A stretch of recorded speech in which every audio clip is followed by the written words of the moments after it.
Order! Order! You are an incorrigible delinquent at times. Behave yourself, man!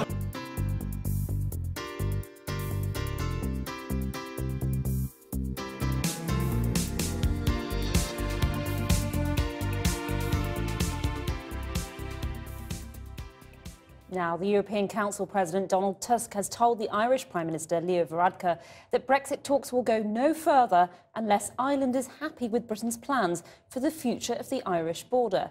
He said the UK's decision to leave the EU had created uncertainty for millions of people, declaring that any British offer on the border which was unacceptable to Ireland would be unacceptable to Europe too. The issue remains one of the key stumbling blocks in the whole Brexit process. Jane Death reports.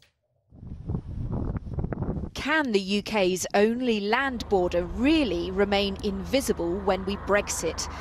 One idea is a kind of speedy virtual border with online customs and cameras logging goods as they cross, or a new kind of customs arrangement.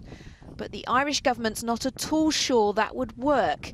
It wants more details, or it could hold the Brexit divorce talks to ransom. Today, European Council President Donald Tusk went to Dublin and backed the Irish Prime Minister's ultimatum to the UK. It must offer credible, concrete and workable solutions that guarantee that there will be no hard border, whatever the outcome of the negotiations and whatever the future relationship between the EU and the UK is. And Donald Tusk said Brexit talks won't progress unless Ireland's happy. If the UK offer is unacceptable for Ireland, it will also be unacceptable for the EU. I realise that for some British politicians this may be hard to understand, but such is the logic behind the fact that Ireland is the EU member while the UK is leaving. Some believe it's hard to see how a hard border can be avoided if Ireland's in the customs union but the UK isn't. That's the Commons Brexit Committee's verdict. And that's why we've asked the government to set out its proposals in greater detail, because although it published plans in the summer, by its own admission, some of those are untested, and thus far they clearly haven't persuaded the Irish government that this problem can be sorted out. Theresa May must walk the line between the Irish government and Northern Ireland's DUP, which warns if she puts Dublin and the EU first, it will pull its support for her minority government. The Prime Minister's in Brussels on Monday for negotiations on whether there can be negotiations on trade. Today there were signs Dublin may be softening on the border issue. The government saying agreement is doable, but it's still borderline. Well, joining me now from Dublin is John McGrain for the British-Irish Chamber of Commerce. Mr McGrain, we've had some clarity there that if Ireland is not happy, the EU is not happy.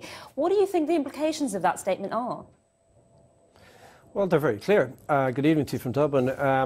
The position that Mr Tusk outlined today, alongside the Irish representative team, is very clear. This isn't just an Ireland matter. This is a 27-nation EU saying that, as of now, the UK may have alluded to many versions of things and component parts of things that might or might not end up as being a solution, has not put a definitive proposition on the table capable of being regarded as sufficient progress by the European Union. The upshot of that is that, as of now, there is not a deal, and while the important point to remember is that there are still 2 weeks to go before that decision gets to be made, and you can take it there will be intensive work ongoing in that time, hopefully leading to a solution which can confirm sufficient progress so that the process can move to the trade talks that everybody wants to see. That may not be achievable, in which case it will simply take longer to reach a solution that does give confirmation of sufficient progress. And the problem with that, as everybody knows, is that the clock is ticking to March 2019, and the ability of businesses both in Ireland and in the UK and in Europe to prepare for whatever outcome then happens is shortening and shortening. Right. Well, Mr McGrain, as you point out, the clock is ticking, but in the meantime, the DUP is making threats. We've had Parliament's Brexit Select Committee casting doubt on the idea of a frictionless border. Is this actually possible?